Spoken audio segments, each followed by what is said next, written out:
구도시 기후변화가 지금의 한민족을 만들었다. 기후학과 고고학, 언어학, 고유전학을 통해 새롭게 밝혀낸 한반도 빅히스토리. 한국인, 우리는 누구고 어디서 왔을까? 오래된 질문에 과학으로 답한다.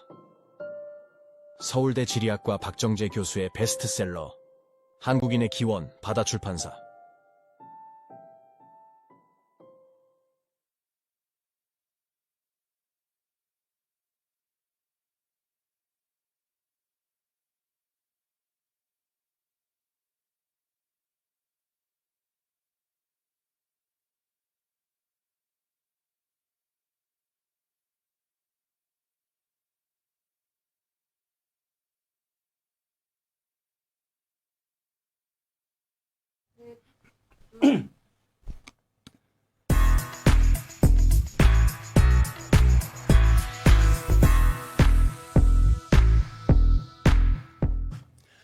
예, 김준영 조국혁신당 의원 나오셨습니다. 안녕하세요. 네, 안녕하십니까. 네, 반갑습니다.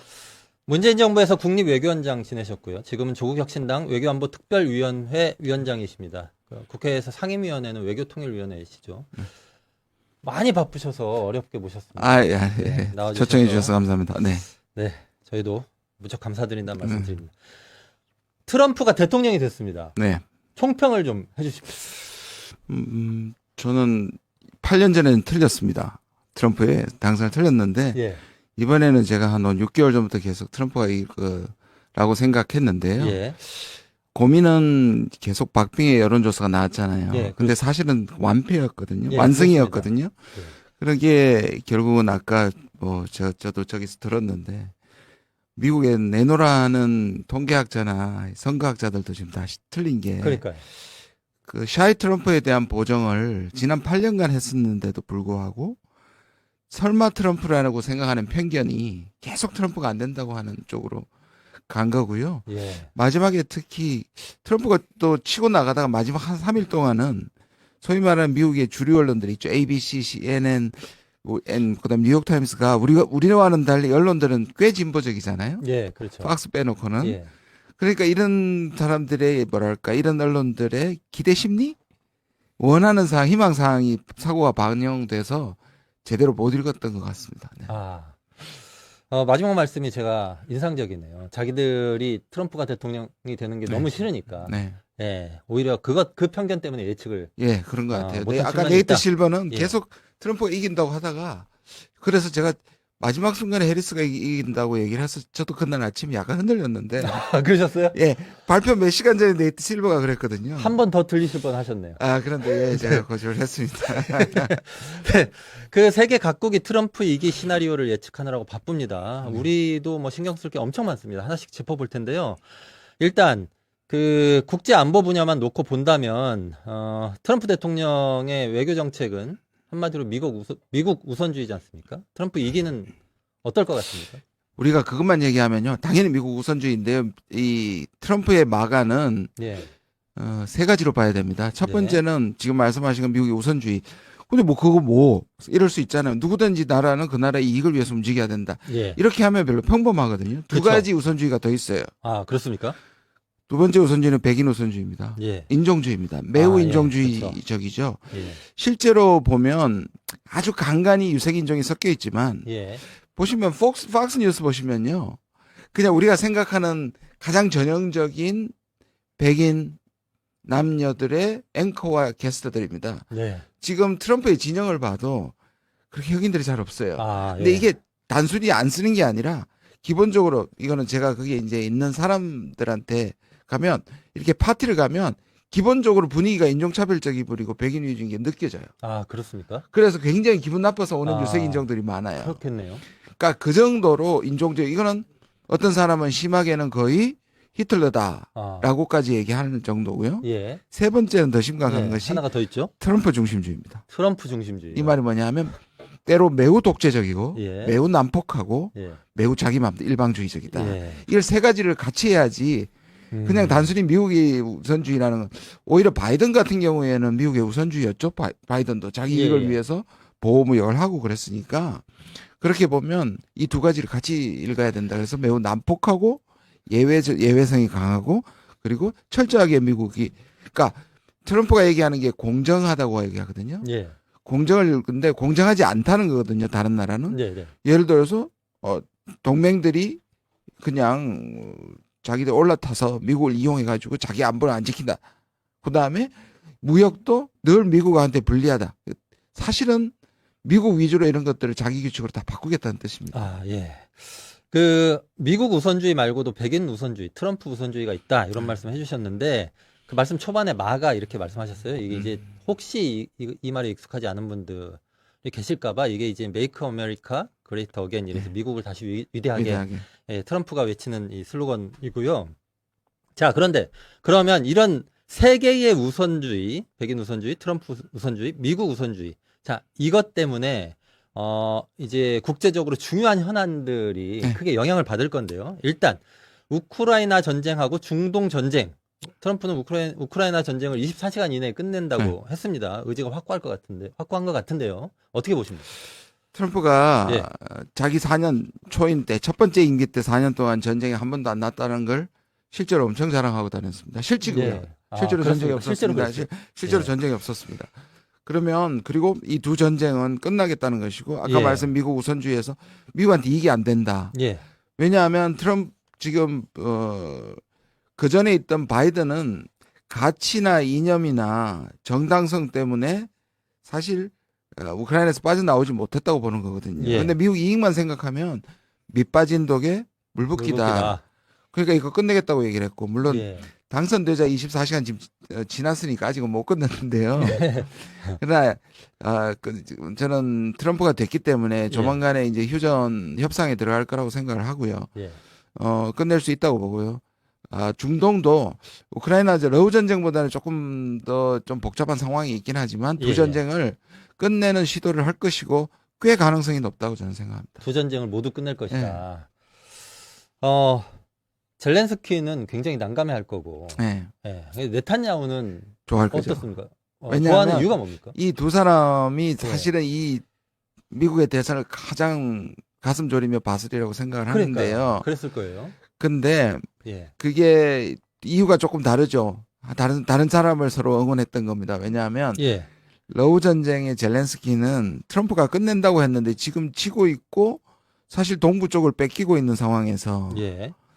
그 전쟁이 끝나면 분단되거나 또는 자기 임기가 날아갑니다. 왜냐하면 이 젤렌스키는 이미 헌법상 임기를 지났습니다. 그렇죠. 한참 지났죠. 그런데 비상기험 상황이고 전쟁 상황이라서 이어가는데 예. 만약 휴전에 들어가게 되면 교체해버릴 가능성이 많거든요. 예. 그다음에 특히 자기가 휴전을 반대하면 서방 국가들이 교체할 가능성이 꽤 많습니다. 예. 국민들도 그렇게 할 가능성이 있고요. 그다음에 네타냐후는 뭐냐면 이 전쟁을 바이든이 계속 이 지원은 하면서도 여론이 굉장히 안 좋았잖아요. 예. 그리고 그렇죠. 전쟁을 못하게 하고 하마스나 이런 데 대한 확전에 대해서 막았거든요. 예. 그런데 트럼프는 굉장히 친이스라엘주의자였고 예.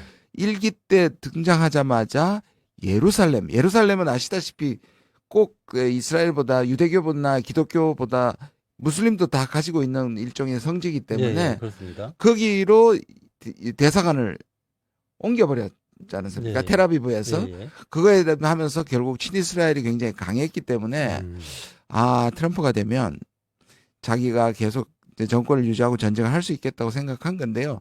저는 두 번째 경우는 틀렸다. 네탄야후는 트럼프가 되면 전쟁 계속 할 수 있겠구나 생각할 텐데요. 역시 예. 이 전쟁도 트럼프는 예.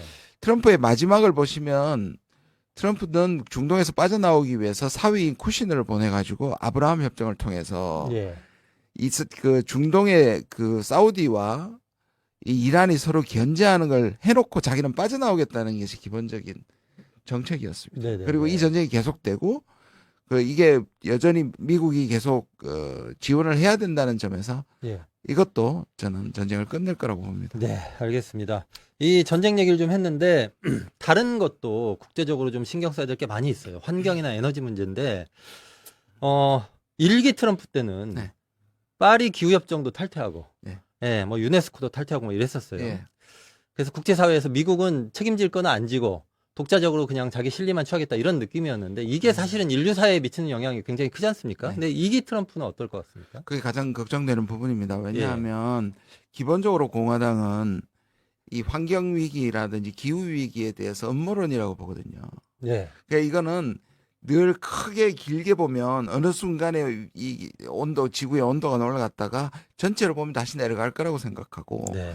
이거 환경주의자들이 장사하는 거라고 생각하기 때문에 트럼프는 그 생각이 훨씬 더 강합니다. 그래서 사실 이 부분에 있어서는 해리스가 뭐 그분은 굉장히 개혁적이고 굉장히 진보적이거든요. 아, 그렇습니까? 환경 문제나 문화 아, 문제, 그런 여성 문제에 문제 있어서? 그러니까 했으면 달라졌을 텐데 뭐 아까 말씀하신 것처럼 트럼프는 역설적으로 미국 대통령 중에 공약 실천율이 최고입니다.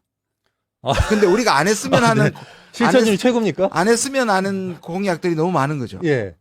아, 그 멕시코에 뭐 장벽을 세운다든지 지금 기후 위기에 네. 탈퇴한다든지 이런 것들이 다 실천을 해버려요. 아.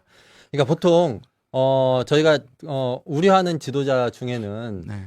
가장 우려하는 지도자 스타일이 네. 잘못된 방향으로 성실하게 가는 사람. 우리도 한 명 있잖아요. 예, 네. 그러니까요. 매우 성실하잖아요. 네. 그럴 때는. 근데 트럼프가 그런 스타일이다.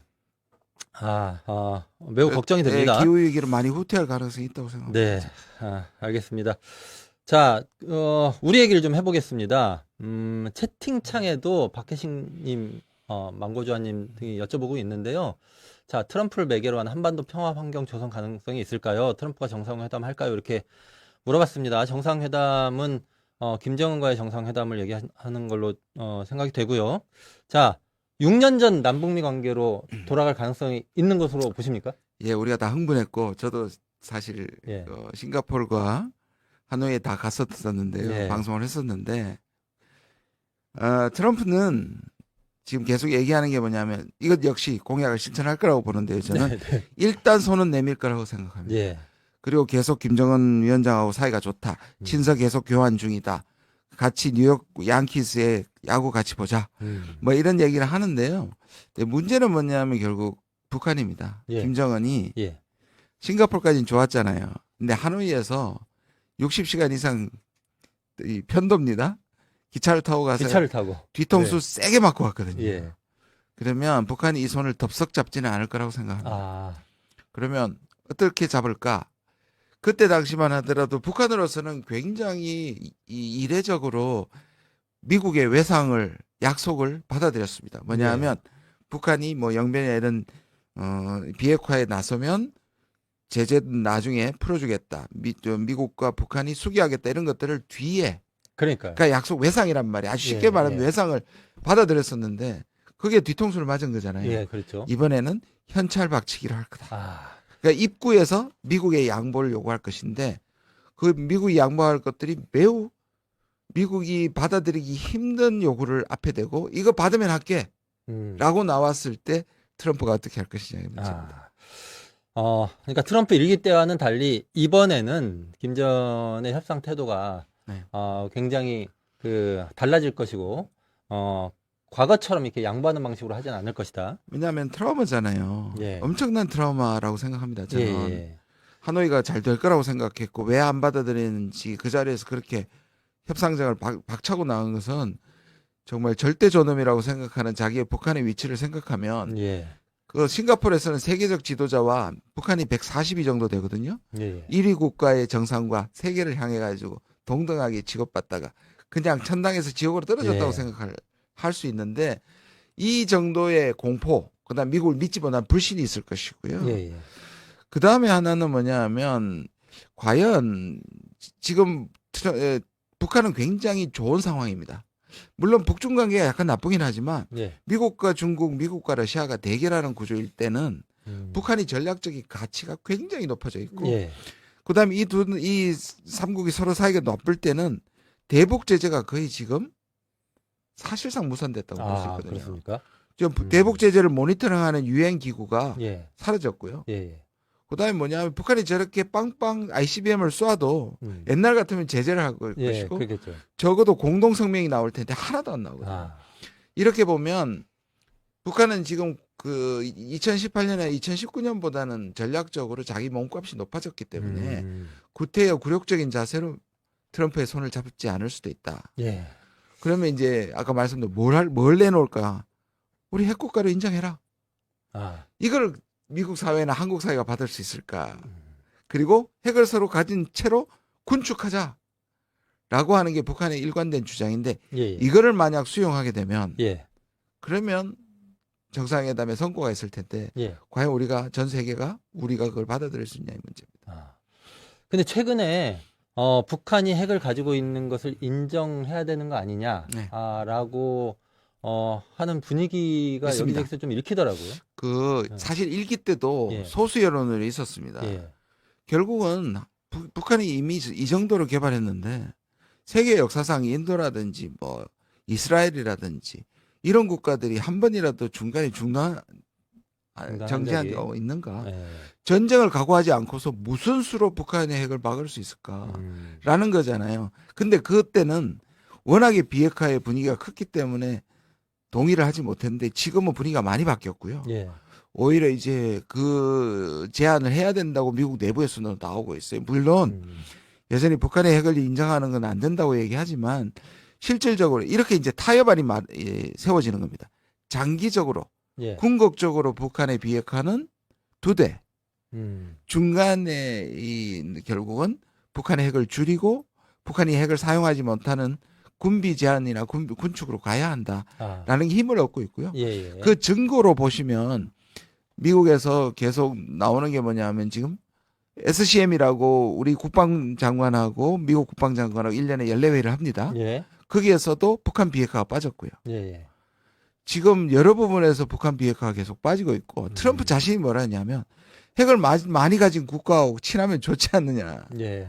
약간의 북한의 핵을 갖고 있는 것을 인정하는 듯한 발언도 했거든요. 네, 뭐 여러 분위기가 지금 말씀하셨던 그런 상황으로 가고 있는데요. 윤석열 대통령은 북한이 핵 공격을 하면 우리도 단호히 뭐 반격한다 이런 네. 취지 얘기를 했었죠. 네, 했었어요. 2017년 때 또 했었죠. 그 대통령의 인식 플러스 네. 최근에 그저께 기자회견에서 미국 내각 교체가 있기 때문에 우리 내각은 당분간 교체하지 않겠다 이렇게 하면서 김태호 국가안보실 1차장, 조태열 네. 외교부 장관 뭐 이런 분들 이대로 가는 거잖아요. 네. 이 진용까지를 고려하면 어떻게 좀 앞으로 상황이 예상이 되십니까? 이거를 잘 보시면요. 예. 구조적으로 2018년, 19년에 문재인 정부가 3자 안에 낄 수 있었던 그때 뭐 운전자론하고 많이 했지만 낄 수 예, 있었던 그렇죠. 가장 큰 이유는 역할이 있었기 때문입니다. 네.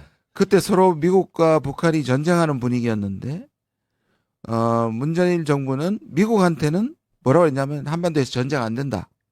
그러면서 김정은한테는 좋은 신호를 보냈고 반대로 트럼프한테는 김정은이 나올 수 있다. 끌어낼 수 있다 해서 특사로 끌어냈잖아요. 예, 예. 그걸 보면 이 지렛대가 있었는데 지금은 만약에 트럼프가 김정은 위원장하고 북한하고 전쟁 분위기면 지금 윤석열 정부가 지렛대가 있겠죠. 네, 예. 그런데 지금 트럼프와 김정은이 대화 분위기로 가면 완전히 배제될 겁니다. 할 게 없다. 할 게 없죠. 네. 그리고 지금 보시면 김태호는 내부에서 희미한 평화, 대북 강경책을 하고 있는 상황에서 예. 트럼프가 북한에 손을 내밀면 우리는 완전히 고립될 거라고 생각합니다. 네. 소위 말하는 통미봉남이 확실하게 이루어지는 거죠.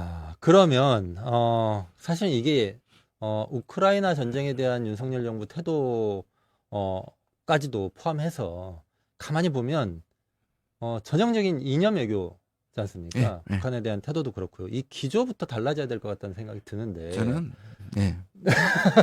저는 처음부터 말씀드렸어요. 윤석열 대통령은 외교를 하는 게 아니라 전쟁을 하고 있다 그래서 제일 처음부터요. 예. 이념과 가치와 흑백론은 전쟁입니다. 예, 예. 이 외교는 그래서 색깔로 표시하면 외교는 회색이라고 얘기해요. 예, 예. 그러니까 자기 동맹국이라도 네. 내가 이익을 위해서 치열하게 예. 다시 말해서 일본과 미국이라도 우리가 치열하게 우리 이익을 위해 협상해야 되는 거고 예, 예. 우리 지금 윤석열 대통령이 얘기하고 있는 적국에 가까운 국가들이 북한, 중국, 러시아잖아요. 예. 그들을 관리하고 외교하는 것이 외교인데 예. 저는 윤석열 대통령은 지금까지 외교한 적이 없다고 생각해요. 네. 근데 그게 일부 작동했던 이유가 뭐냐 하면 바이든이 가치 외교를 했잖아요. 예, 예. 근데 지금은 이익 외교로 넘어갔단 말이에요. 세상이 바뀌었는데 이러한 외교 기조를 바꾸지 않는다면 완전히 왕따가 될 가능성이 큽니다. 그러니까 이게 가치 외교라고 하는 것이, 그러니까 나는 옳고 너는 틀리다 이렇게 접근해 버리는 그렇죠. 것인데, 그래요. 그러면 누구는 살고 누구는 죽지 않으면 끝나지 않는 것이니까. 근데 그리고 이 가치 외교가 금방 모순에 부딪히는 게 뭐냐면 예. 지금 갑자기 가초에서 생적사 사적생 해가지고 우크라이나에 파병하자 그러잖아요. 우리는 16개국이 우리 한국 전쟁했을 때 이 논리를 실제로 제가 외통위에서도 예. 외교장관이나 통일장관이나 계속 그런 말을 듣거든요. 예. 그건 잘못된 거예요. 왜냐하면 그때는 유엔이 합의해서 했고 예. 그다음에 우리가 만약에 한 나라마다 그렇게 침략당하면 우리가 군사를 파견해야 되면 예. 미얀마는 왜 그렇게 버려두고 왔고 네. 예. 그렇죠? 아프간은 왜 그렇게 버려두고 왔고 음. 세계에서 일어난 전쟁 다 가야 되잖아요. 그러니까요. 그건 아닌 거죠. 네. 확실히 지금 윤석열 정부의 외교 노선, 그 다음에 남북관계 관련한 기조는 문제가 있는 것 같습니다. 과거에는 통미봉남이라고 해가지고, 네. 우리가 좀 이렇게, 돌아봐야 될 이런 사례들이 있지 않습니까? 네, 네. 예. 근데 지금은 그런 것들을 전혀 의원님 말씀 들어보면 기대하기가 힘들겠다 하는 생각이. 우리가 외교 들어요. 다변화라고 얘기하는 네. 말 자주 쓰는데 실제로 제가 어떤 외교나 그렇잖아요. 외교는 옵션을 줄이는 게 아니고 옵션을 예. 늘려야 되는 겁니다. 예. 근데 지금 정부는 옵션을 다 줄이고 미국과 일본밖에 없었고 근데 미국과 일본이 정권이 바뀌어 버렸어요. 그러니까요. 그러니까 갖고 있는 옵션, 외교적 옵션이 하나도 없다고 보시면 됩니다. 예. 그렇지 않아도 트럼프 대통령 되기 전에 일본 총리가 바뀌었고 네. 그 조기 총선에서 결과가 총리한테 유리하지는 않지만 어쨌든 계속 총리직을 유지한다고 하더라고요. 근데 이렇게 이제 양국의 이 내각이 다 바뀌는데 이 상황에 대해서도 정부가 충분히 고려를 할까요? 지금 전화해가지고 얘기했잖아요. 지금 김정은하고 만나겠다고 얘기하는데 김정은이 7,000개 넘는 풍선을 보내가지고 막 또 얼마나 김정은이 나쁜 사람이냐고 지금 계속 얘기하고는 있는 반대 얘기를 하고 있잖아요. 그리고 아까 말한 한미일 삼각동맹을 네. 저는 간다고 받고 계속 비판했는데 예. 그 캠프 데이비드에서 했는 협정들이 바이든이 했기 때문에 절대로 트럼프는 그대로 안 따라갈 겁니다. 끝난 겁니다. 네. 한미일 삼각동맹. 물론 한국과 네. 일본을 이용해가지고 중국을 견제하고 하는 건 할 텐데요. 예. 지금처럼 제도처럼 뭐 한미일이 같이 협력 각서를 하고 이런 것들은 다 끝났다고 보시면 돼요. 예. 차라리 그 부분은 잘 됐다고 저는 생각합니다. 예. 한국 경제에 미친 영향도 좀 저희가 살펴보겠습니다. 일단 돈 얘기 좀 할 텐데요. 방위비 분담금 특별협정을 또 며칠 전에 제 12차 협정을 협정을 말고 지금 이제 네. 어제 안 그래도 그거 네. 우리 법안 소위하면서 예. 이제 국회 통과만 남아 있죠. 예, 예. 네. 예. 이게 2030년까지 2026년부터 5년간 유효하다고 예, 5년간입니다. 하던데요. 근데 트럼프 대통령은 방위비 분담금을 세게 올릴 거라고 계속 공언하지 않았습니까? 그럼 이게 어떻게 되는 겁니까? 이게 이제 네. 이번에는 1조 5천억 정도 되는데요. 예. 물가 상승률 해가지고 보면은 이제 환율 치면 한 10억 불 되죠? 10억 불 조금 넘습니다. 네. 근데 100억 불 내놓으라 그런 거거든요. 예. 그걸 계산을 하면 10배네요? 10배입니다. 예. 근데 이제 환율 때문에 이제 아무튼 10배 좀 됩니다. 네. 그러면 이미 합의를 했잖아요. 예. 그리고 5년간 했으니까 트럼프 끝날 때까지가 사실상 협상을 완료한 겁니다. 그죠. 그러니까 엊그저께 됐던 그 내용으로 가는 거지 않습니까? 근데 그건 다행인데 예. 잘했어요. 예. 잘했는데 문제는 뭐냐면 트럼프는 했다고 그걸 그대로 받아들이지 않는다니까요. 중간에 재협상. 틀 수 있다. 재협상을 요구할 가능성이 매우 큽니다. 그러면 또 FTA도 1기 때 예. 자기가 불리하다고 바꿨거든요. 예. 그때 미국이 한국한테 지고 있던 적자액이 한 250억 불쯤 됐어요. 예, 예. 근데 지금은 미국이 우리한테 지고 있는 적자가 510억 불입니다. 훨씬 두 커졌네요. 배입니다. 네. FTA도 또 바꾸자고 할 겁니다. 충분히 그럴만하다 네, 하는 네. 생각이 듭니다. 말씀하셨던 그런 방식의 이 압박, 이게 좀 심해질 텐데, 사실은 지난번에 인플레이션 감축 법안, IRA 네, 네. 법안, 그때 우리 정부가 그렇게 잘 대응한 게 아니었었고요. 그 다음에 트럼프가 어쨌든 FTA, 한미 FTA뿐만 아니라 여러 가지 방식으로 보호무역에 관한 압박을 심하게 가할 것이고, 관세에 대해서 굉장히 예. 애정어린 표현을 하더라고요. 세상에서 가장 아름다운 단어가 바로 관세라고 했습니다. 예, 근데 이제 IRA 법안 맞춰가지고 한국 기업들이 네. 이 전기차 생산 공장이나 배터리 생산 공장 미국으로 많이 이제 옮겨가서 짓고 있지 네. 않습니까? 이 트럼프가 본격적으로 보호무역 기조를 강화하면 어떤 식으로 좀 바뀔 거라고 예상하십니까? 지금 사실 우리나라 5대 기업이 약 예. 140조 정도를 투자했습니다. 그러면 바이든이 거의 200조 조금 넘는 거를 4년간 투자를 받았는데 그중에 우리나라가 차지하는 게 140조입니다. 그 거의 뭐 절대적인 예, 절대적입니다. 유럽 전체가 한 것보다 우리 몇 배가 되는데요. 그러면 이걸 지으면서도 뭘 못했냐면 이제 이게 IRL이잖아요. 미국은 중국을 쫓아내본 자리에 그 공백을 한국과 유럽이 메우기를 원했고 예. 우리가 그런 걸 갖고 있잖아요. 반도체라든지 배터리라든지 예. 이런 것들을 우리가 지금 짓고 있단 말이에요. 근데 이걸 지을 때 미국이 우리 또 바이든은 우리 사실 뒤통수를 친 게 뭐냐면 한국이 투자를 하고 있음에도 불구하고 배터리에 대한 보조금 7,500불을 예. 한국은 제외해버렸어요. 예. 그랬죠. 근데 윤석열 정부는 그걸 한마디도 못하고 그대로 그걸 받아들여버렸단 말이에요. 예. 예. 아까 말씀드린 외교를 통해 가지고 이렇게 했었어야 되는 거예요. 지을 때까지는 한국을 예외적으로 7,500불 준다고 했었어야 되는 거죠. 예. 예. 그걸 협상조차 안 했거든요. 예. 그러면 뭐냐면 트럼프 그때 바이든이 한 얘기가 빨리 지어라. 그럼 바로 받을 거다 미국 공장은. 예.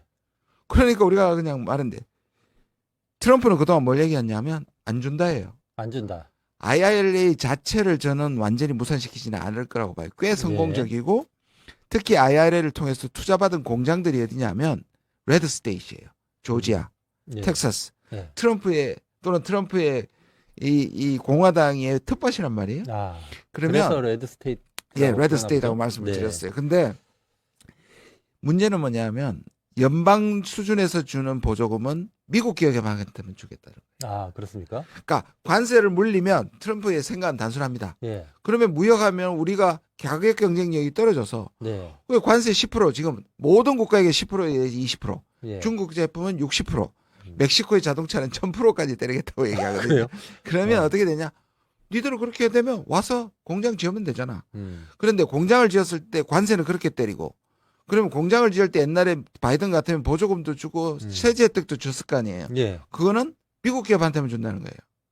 그러면 어떡하라는 말입니까? 그러니까 IRA는 두지만 예. 한국에게 주는 연방 보조금은 확실히 없어질 겁니다. 아, 그러면 우리는 그렇습니까? 바이든한테도 못 받고 공장을 지은 후에도 트럼프한테도 못 받을 거예요. 예. 다만 그 텍사스주나 조지아주나 이런 주에서는 계속 여기에 대해서 줘야지 그죠? 고용도 창출하기 때문에 예. 아마 일부는 받게 되겠지만 세제 혜택 같은 거, 예. 주세 같은 거 이런.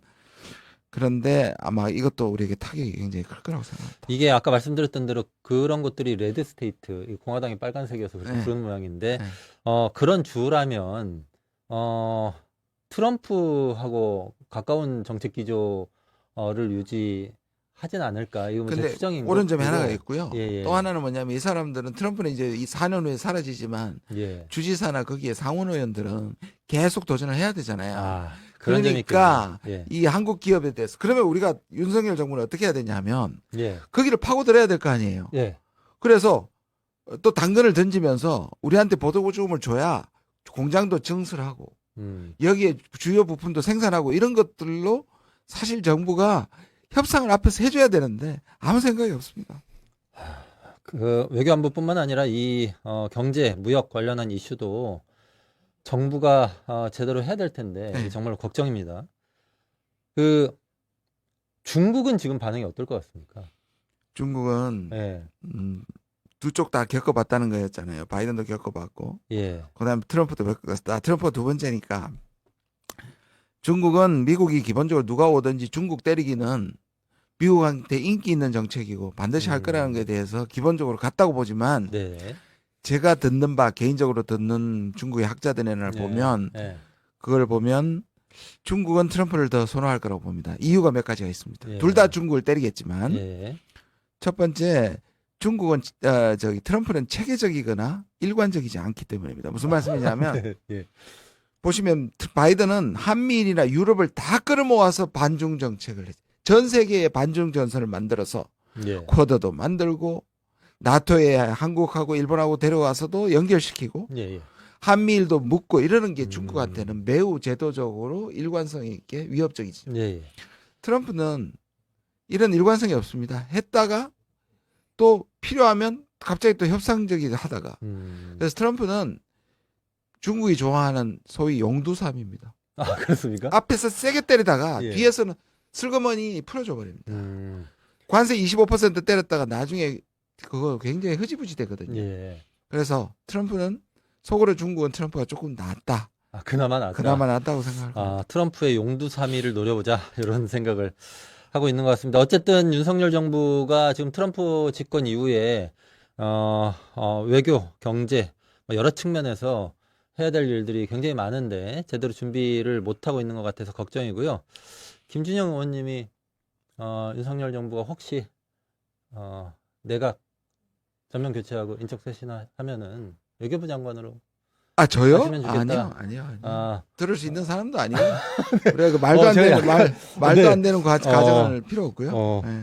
알겠습니다. 예, 저는 2시간 의원님. 20분도 제대로 못 보는 사람입니다. 아, 하이라이트만 그렇습니까? 보는 네. 사람입니다. 저는 제가 이 얘기했을 때 이렇게 표정이 안 좋아지실 거라고 생각을 못했습니다. 말을 가려서 해야 된다. 분위기 보면서 이런 생각을 했습니다.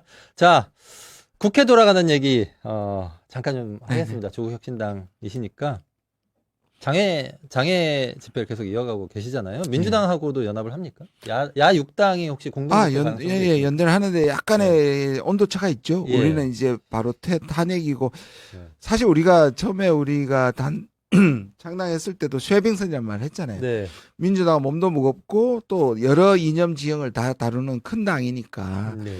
우리보다는 좀 굼뜰 거라고 우리 입장에서는 그렇게 생각을 하잖아요. 그럼 우리는 거기보다 조금 왼쪽, 예. 조금 더 빨리, 좀 더 세게 이런 것들을 하면 우리가 이제 지금도 그렇습니다. 민주당은 순서대로 가자. 예. 그래서 특검하고 더 불법 상황을 한 다음에 그 다음에 탄핵으로 가자는 거고 우리는 이미 많이 나와 있다. 그러면 탄핵으로 가야 한다라고 하는 게 조금 차이가 있죠. 예.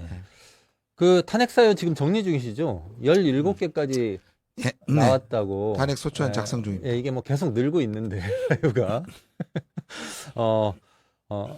윤 대통령 이 정리를 하시다 보면 이제 예. 이미 그런 생각이 있으시니까 정리하는 것이기도 하고 정리를 하다 보면은 그런 생각이 더 드실 것 같긴 한데 윤 대통령 탄핵 가능성이 있다고 정말 보시는 거예요? 저는 뭐 있다고 생각하고요. 두 예. 가지죠. 사람들은 이제 법률적으로 위법 행위가 있는다는 걸 한쪽으로 봐야 되고 네. 다른 쪽에는 헌법 정신이 지켜지느냐, 예. 그죠? 그다음에 이 외교에서 제대로 하느냐 이런 것들은 저는 이제 후자 쪽을 모으고 있는 것인데요. 예. 지금 예를 들자면 제가 국회에서 어제 그제도 계속 제기했던 게 뭐냐면 지금 벌써 위헌적인 행동을 했습니다. 예. 한 명이라도 군인이 포함되어 있는데 우크라이나에 갔거든요. 제가 확인했습니다.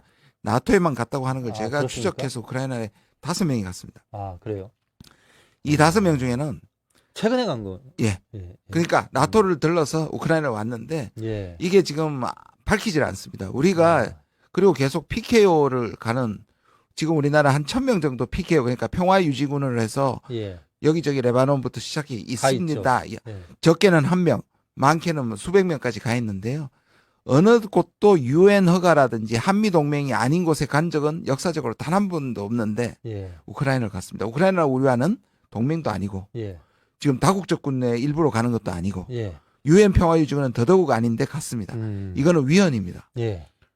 이거는 위헌이고 파병입니다. 어. 한 명이라도 가면. 예. 그런데 지금 국방부는 뭐냐면 PKO법을 가져와서 국방부 훈령으로 갔다고 얘기합니다. 예. 그래서 참관단이라는 이름은 파병이 아니라고 얘기하는데 이게 완전히 거짓말입니다. 참관단은 파병이 아니다 이렇게 주장하는데. 주장하죠. 잘못됐다. 근데 잘못됐고 그건 예. 제가 그래서 이런 말 했습니다. 국방부 훈령 따위가 예. 헌법을 뒤집어? 음. 제가 그날 그렇게 얘기했습니다. 예. 실제로 이건 제가 위헌 소송이나 권한쟁의 소송을 하려고 하고 있습니다. 아, 그렇습니까? 그러니까 이게 국회를 거쳐야 되는 그렇죠. 거죠. 반드시 받아야 합니다. 예. 그런데 그거 없이 없이 참관단의 아. 이름으로 갔는데 거기에 5명의 군인이 포함되어 있고 음. 거기에는 탄약 담당관까지 있습니다. 이게 뭐냐면 우리나라 국방부에서 육군 탄약을 관리하는 사람인데 그건 뭘 얘기할까요? 음. 우크라이나에 살상무기 탄약 제공하기 위해서 갔다고밖에 볼 수 없습니다. 단순히 참관단이라고 보기 힘든 면이 있네요. 이 헌법을 위배했다고 하는 거는 그렇게 파병하는 거는 국회 비준을 거쳐야 되는. 그렇죠. 한 명이 가도 건데. 파병입니다. 이거 분명히 예. 하셔야 됩니다. 예. 근데 그 헌법 조항에 명백히 규정되어 있는 것을 어기고 예. 국방부 훈령, 예. 법률도 아니고.